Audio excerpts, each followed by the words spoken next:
दोस्तों नमस्कार। आशा करता हूँ कि आपने मेरी पिछली 2 वीडियोस देख लिया होगा और आपने ध्यानाकर्षण मॉड्यूल का अध्ययन भली भांति कर लिया होगा। मित्रों, आज मैं आपको इस वीडियो में जो दूसरा मॉड्यूल है आधारशिला, उसके बारे में मुख्य बिंदुओं पर चर्चा करने चल रहा हूँ। अब आपको पता है कि शिक्षण संग्रह पर आधारित प्रश्न पूछे जा चुके हैं। अब इसके बाद आधारशिला पर ही प्रश्न पूछे जाएंगे, तो हम उसके पहले इसका अध्ययन कर लें। और मित्रों, ये जितने भी मॉड्यूल दिए गए हैं, इन पर आगे चल कर के हम लोगों को काम भी करना है। मॉड्यूल में बताए गए विधियों से हमें शिक्षण योजना बनानी है। बच्चों के आकलन करने का तरीका और उनके अंदर जो कौशल विकसित करना है, जो इसमें निर्धारित किए गई हैं दक्षताएं, वो दक्षताएं भी हमें बच्चों में लानी है। तो आइए हम अपना वीडियो शुरू करते हैं। लेकिन इसके पहले एक बार आपसे आग्रह करूंगा कि अगर आप मेरे चैनल पर नए हैं या अभी तक आपने मेरा चैनल सब्सक्राइब नहीं किया है, तो प्लीज़ चैनल को सब्सक्राइब कर लें, लाइक करें और दूसरे मित्रों को शेयर भी करें। आइए हम अपनी वीडियो शुरू करते हैं। आधारशिला मॉड्यूल नंबर 2 और देखते हैं कि जो है क्या है। इस मॉड्यूल में कुल 6 भाग हैं, तो एक वीडियो में सब कुछ नहीं आ सकता है, इसलिए मैंने इस वीडियो में दो भाग को लिया है और ये दोनों भागों के बारे में हम विस्तार से जानें। सबसे पहले तो आप ये जान लीजिए कि ये जो आधारशिला मॉड्यूल है, इस हस्त पुस्तिका में कक्षा 1 व 2 के बच्चों में भाषा एवं गणित की गहरी एवं बुनियादी समझ विकसित करने के लिए ज़रूरी जानकारियाँ एवं रोचक गतिविधियों का समावेश किया गया है। तो आइए देखते हैं कि क्या है इस मॉड्यूल में। ये है आधारशिला मॉड्यूल का भाग 1 और इसके अंदर जो टॉपिक हैं वो हैं फाउंडेशन लर्निंग की अवधारणा एवं आवश्यकता, आधारशिला हस्त पुस्तिका का उपयोग कैसे करें, लर्निंग आउटकम का आशय एवं वर्गीकरण, हिंदी भाषा कक्षा 1 से 5 तक आकलन हेतु लक्ष्य एवं संकेतक, गणित भाषा कक्षा 1 से 5 तक आकलन हेतु लक्ष्य एवं संकेतक, 50 दिवसीय फाउंडेशन लर्निंग शिविर की दैनिक समय सारणी, 50 दिवसीय फाउंडेशन लर्निंग शिविर का साप्ताहिक विभाजन, आधारभूत सीखना और सिखाना, सीखना सिखाना और गतिविधि आधारित शिक्षण, प्रत्येक बच्चे का सीखना सुनिश्चित कैसे करें, संप्राप्ति स्तर में वृद्धि का माध्यम, बेहतर शिक्षण योजना। ये टॉपिक हैं और इनमें से कुछ बेहद ज़रूरी टॉपिक हैं जो हम सभी को जो है जिसको फॉलो करना है, जिसका पालन करना है। तो चलिए देखते हैं इन टॉपिक के अंदर क्या है। फाउंडेशन लर्निंग की अवधारणा एवं आवश्यकता, आधारशिला हस्त पुस्तिका का उपयोग कैसे करें। फाउंडेशन लर्निंग की अवधारणा एवं आवश्यकता के अंदर जो मुझे विशेष दिख रहा है वो यह है कि प्रारंभिक कक्षाओं में बच्चों को निम्नलिखित प्रकार के मौके मिलने चाहिए। सुनने बोलने के मौके अर्थात मौखिक अभिव्यक्ति के अवसर, कल्पनाशीलता सृजनात्मकता के अवसर, रचनात्मक क्रियाकलापों को करने के साथ साथ प्रस्तुतिकरण के मौके मिलने चाहिए, अपनी बात को अपनी भाषा में कहने का अवसर, चीज़ों को अपनी रुचि एवं पसंद के अनुसार उलटने पलटने, देखने, गिनने, संग्रह करने, अनुमान लगाने, बातचीत करने, आड़ी तिरछी रेखाओं में अपनी पसंद के अनुसार चीज़ें बनाने व गढ़ने के मौके। ये मौके जो है बच्चों को मिलने चाहिए। समूह में खेलने वाले कार्य के मौके, यदि इसे अधिक गहनता से विश्लेषित करें तो यह पाएंगे कि प्राथमिक स्तर पर ये सभी मौके हमें केवल 2 विषय से क्षेत्रों में वर्गीकृत कर सकते हैं। पहला है भाषा, अर्ली लिटरेसी, और है गणित, अर्ली नमरेसी। भाषा और गणित का जो प्रारंभिक ज्ञान है, इन्हीं 2 विषय क्षेत्रों में ऊपर बताई गई सारी चीज़ें जो है आपको देखने को मिल जाएंगी। इन 2 विषय क्षेत्रों में अधिक सक्रियता के साथ सीखने सिखाने की रणनीतियों का निर्धारण कर कार्य को योजनाबद्ध ढंग से करें तो बच्चों की भाषा और गणित विषय में नींव मजबूत होगी और आगे का सीखना आसान होगा। भाषा विकास। सामान्य रूप से हम भाषा विकास की दृष्टि से भाषा की दक्षताओं के विकास की बात करते हैं, जो इस रूप में है। भाषा की जो 4 दक्षताएं हैं, सुनना, बोलना, पढ़ना और लिखना, LSRW जिसे इंग्लिश में कहते हैं, listening, speaking, reading and writing. इसी क्रम में भाषा का विकास बच्चों के अंदर होता है, लेकिन ये चारों चीज़ें जो है एक साथ चलती हैं। यहाँ यह समझना अत्यंत आवश्यक है कि प्रारंभिक कक्षाओं में हम भाषा विकास को किस रूप में देखते हैं और उसके लिए क्या क्या उपाय करने होंगे। यह भी कि भाषा विकास की स्थिति में हमें बच्चों के अंदर क्या क्या परिवर्तन दिखाई देंगे, इसके साथ ही होने वाले परिवर्तनों के लिए हमें कक्षा में क्या क्या काम करने होंगे। तो आइए मित्रों, हम मुख्य बातों पर बात करते हैं जो हमें करना है। आधारशिला हस्त पुस्तिका का उपयोग कैसे करें। किसी भी स्कूल में शैक्षिक सुधार के लिए प्रयासरत शिक्षक सदैव इन 5 सवालों से जूझते रहते हैं कि मुझे क्या करना है, यही क्यों करना है, इसे मैं अपनी परिस्थितियों में कैसे अच्छी तरह करूं, मुझे कैसे पता चलेगा कि जो मैं कर रहा हूं या कर रही हूं वह ठीक है, मुझे अपना काम बेहतर करने में कहां से और कैसे मदद मिलेगी। तो मित्रों, इन 5 सवालों का जवाब इस जो है हस्त पुस्तिका में निहित है। इस हस्त पुस्तिका को जो है आपको हमेशा अपने साथ रखना है और इसकी मदद से ही शिक्षण कार्य करना है और आपको बेहतर नतीजे प्राप्त होंगे। आधारशिला नामक हस्त पुस्तिका में क्या चीज़ें हैं ये जान लीजिए। आधारशिला के अंतर्गत हिंदी भाषा, गणित और परिवेशी अध्ययन आदि विषयों से संबंधित अवधारणात्मक समझ से जुड़ी सामग्री को इस रूप में व्यवस्थित किया गया है कि आप उसे पढ़ समझकर अपनी कक्षा में करा पाएँ। इस हस्त पुस्तिका में आपको मिलेगा, क्या मिलेगा? तीनों विषयों के शिक्षण के प्रमुख क्षेत्र और लर्निंग आउटकम। प्रत्येक लर्निंग आउटकम को हासिल करने के लिए गतिविधियों का संकलन और शिक्षण सुझाव।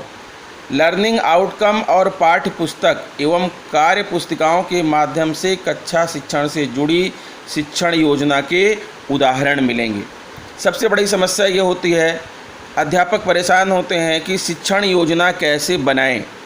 तो इस हस्त पुस्तिका में जितने भी मॉड्यूल हैं, हर मॉड्यूल में जो है आपको शिक्षण योजना बनाने की विधियां उदाहरण सहित दी गई हैं। आप वहां से देख करके अपनी शिक्षण योजना आराम से बना सकते हैं। हिंदी, गणित एवं परिवेशी अध्ययन आदि तीनों विषयों के कक्षा शिक्षण से संबंधित आकलन और सुधार के सुझाव दिए गए हैं। हिंदी एवं गणित विषय के संबोधों पर आधारित प्रेरणा तालिकाएं दी गई हैं, जिसमें संबोधों के शिक्षण के लक्ष्य, आकलन, संकेतक एवं आकलन हेतु तरीके, गतिविधियां व संभावित प्रश्न निहित हैं। विषयवार एवं कक्षावार लर्निंग आउटकम आधारित आकलन व रिकॉर्ड रखने के तरीके, बच्चों की प्रगति का व्यक्तिगत रिकॉर्ड और संपूर्ण कक्षा का रिकॉर्ड, ये सारी चीज़ें जो है इस हस्त पुस्तिका में निहित हैं।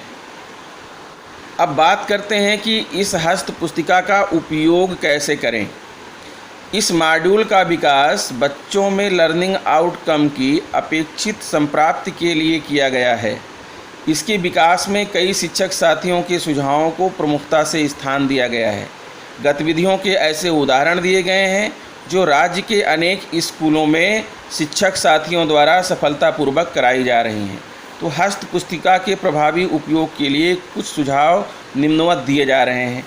सर्वप्रथम शिक्षक भाग 1 में दिए गए कक्षावार विषयवार निर्धारित लक्ष्य एवं उनसे संबंधित संकेतों को ध्यानपूर्वक पढ़कर अपने लक्ष्य का निर्धारण करते हुए शिक्षण योजना निर्मित करेंगे।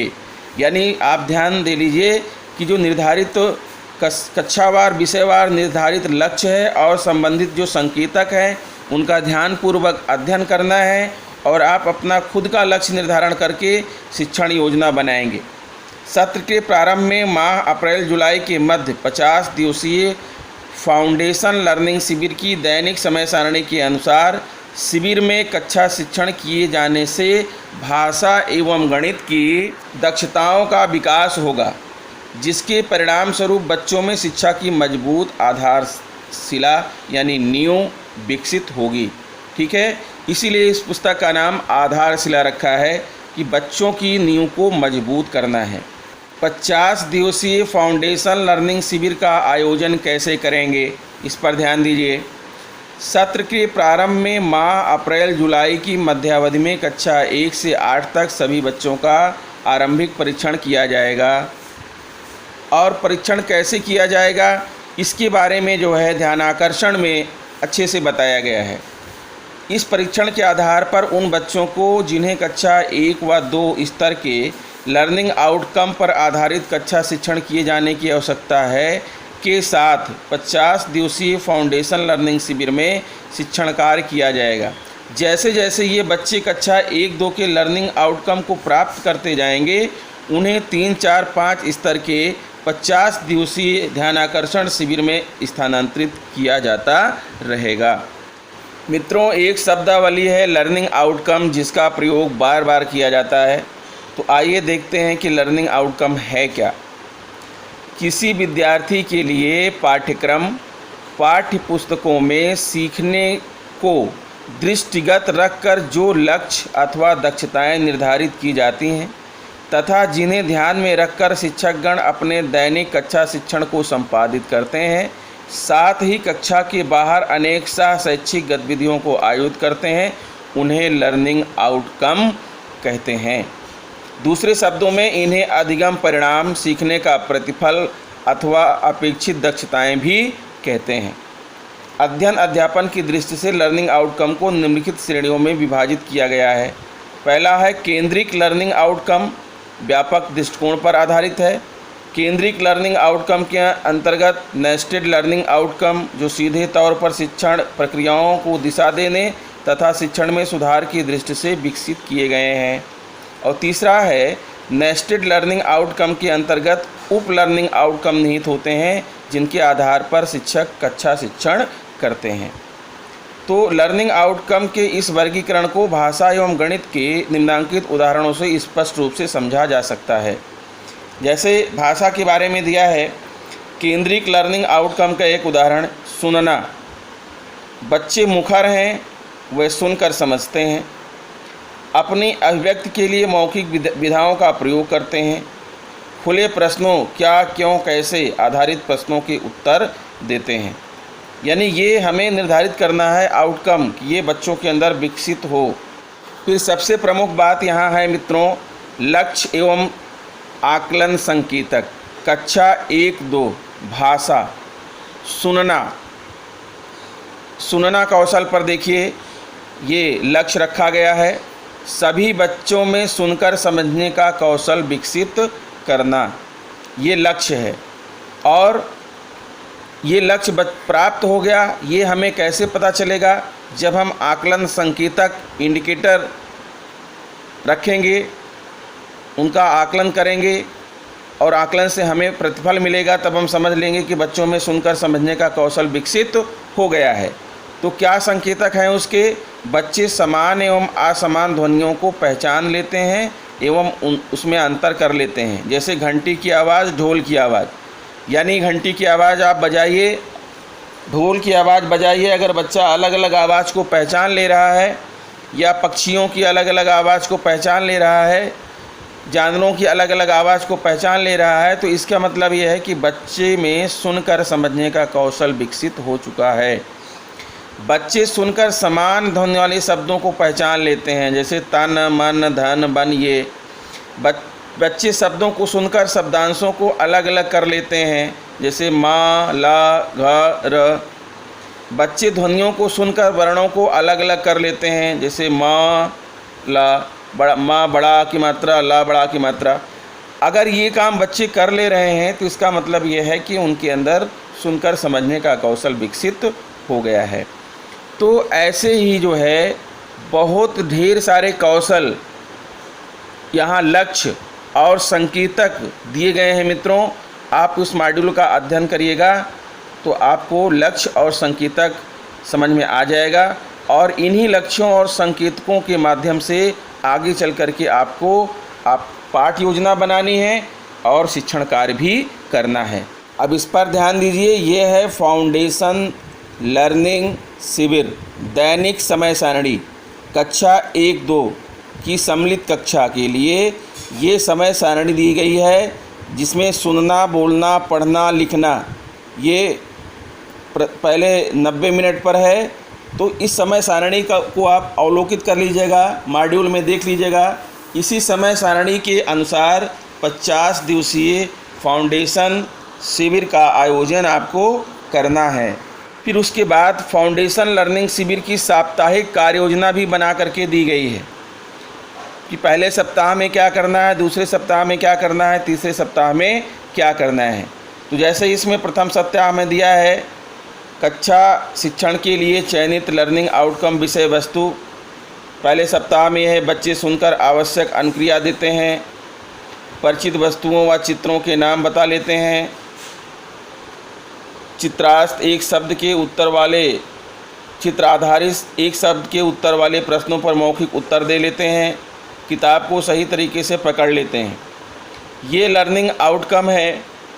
ये चीज़ आपको देखना है कि बच्चों में ये आ जाए, पहले सप्ताह में जो है ये चीज़ें बच्चों के अंदर विकसित हो जाएं। लक्ष्य क्या होना चाहिए? सुनकर अनुक्रिया देना, परिचित चित्रों वस्तुओं के नाम बताना, चित्र देखकर एक शब्द में उत्तर वाले प्रश्नों को मौखिक बताना, किताबों को सही पकड़ना। तो ये है आपका जो है लर्निंग शिविर की कार्य योजना, जो कि साप्ताहिक रूप से बटी हुई है। इसको भी आप ध्यान दे लीजिएगा, और इसी कार्य योजना के हिसाब से आपको जो है लर्निंग शिविर का आयोजन करना है। देखिए, ये विशेष बिंदु है, योजना बनाते समय लक्ष्य तय करना। जब आप पाठ योजना बना रहे हैं तो क्या लक्ष्य तय करेंगे? योजना बनाते समय यह बहुत आवश्यक है कि वास्तविकता को ध्यान में रखकर ही लक्ष्य तय किए जाएं। इसलिए लक्ष्य हमेशा ऐसे हों जो हासिल किए जा सकते हों। ध्यान रहे, लक्ष्य तय करते समय महत्वाकांक्षी होना हमें कठिनाई में डाल सकता है। यह जरूरी है कि लक्ष्यों को छोटे छोटे उद्देश्यों में बांटा जाए और फिर प्रत्येक उद्देश्य के लिए उपलब्ध समय के अनुसार योजना बनाई जाए। साप्ताहिक और मासिक योजना। समय के साथ लक्ष्य तय हों तो उन्हें पाना आसान होता है। समय के साथ हासिल होने वाले लक्ष्य हमें सफलता का एहसास दिलाते हैं और कार्य के प्रति हमारा मनोबल बढ़ाते हैं। हम सभी जानते हैं कि हमारे शिक्षण का लक्ष्य है हर बच्चे में वांछित लर्निंग आउटकम की संप्राप्ति कराना। लर्निंग आउटकम के आधार पर मासिक और साप्ताहिक लक्ष्य तय कर शिक्षण योजना बना सकते हैं। अब शिक्षण योजना के कुछ बिंदु यहाँ दिए गए हैं, ध्यान दे लीजिएगा। पाठ को आरंभ करना, प्रस्तावना कैसी होनी चाहिए इसके बारे में भी यहाँ दिया गया है। पाठ का विस्तार, प्रत्यक्ष अनुभव गतिविधियाँ, अभ्यास, अनुप्रयोग के अवसर, आकलन, सीखने में पिछड़ रहे बच्चों की मदद। फिर शिक्षण योजना का एक प्रारूप दिया गया है, ये विशेष काम का है। देखिए शिक्षण योजना में क्या क्या चीज़ें होनी चाहिए। शिक्षण योजना का प्रारूप यहाँ दिया गया है। दिनांक, कक्षा, विषय और समय। लर्निंग आउटकम, क्या आप संप्राप्ति कराना चाह रहे हैं, किस दक्षता पर आप काम करने जा रहे हैं उसको यहाँ पर लिखेंगे। प्रकरण, पाठ, इकाई का नाम, आवश्यक संसाधन और शिक्षण अधिगम प्रक्रियाएं, गतिविधियां। शिक्षण के प्रारंभ में रोचक प्रस्तावना 5 मिनट, शिक्षण के दौरान प्रत्यय अनुभव गतिविधियों, अभ्यास के अवसर 20 से 25 मिनट और शिक्षण की समाप्ति पर आकलन एवं समेकन 10 मिनट। ये टाइम निर्धारित कर दिया गया है। प्रदत्त गृह कार्य असाइनमेंट, शिक्षण योजना पर शिक्षक का स्व आकलन, शिक्षक पूरे शिक्षण अधिगम प्रक्रिया पर अपने अनुभव व बच्चों के सीखने के तरीकों पर टिप्पणी भी यहाँ पर लिखेंगे। तो इस तरह से जो है आपको शिक्षण योजना बनानी है। अब बात करते हैं भाग 2।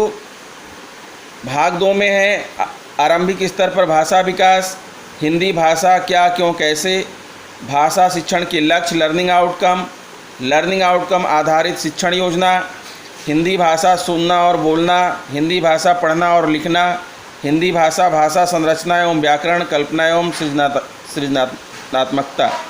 यानी इन पॉइंट पर जो है हमें चर्चा करनी है।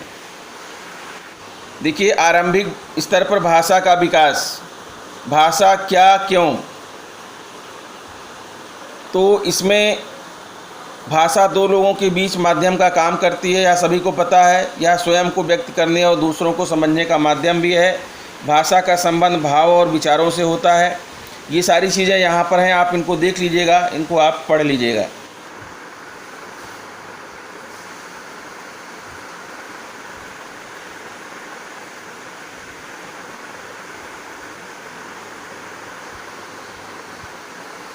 देखिए, यहाँ भाषा शिक्षण के कुल 4 लक्ष्य दिए गए हैं।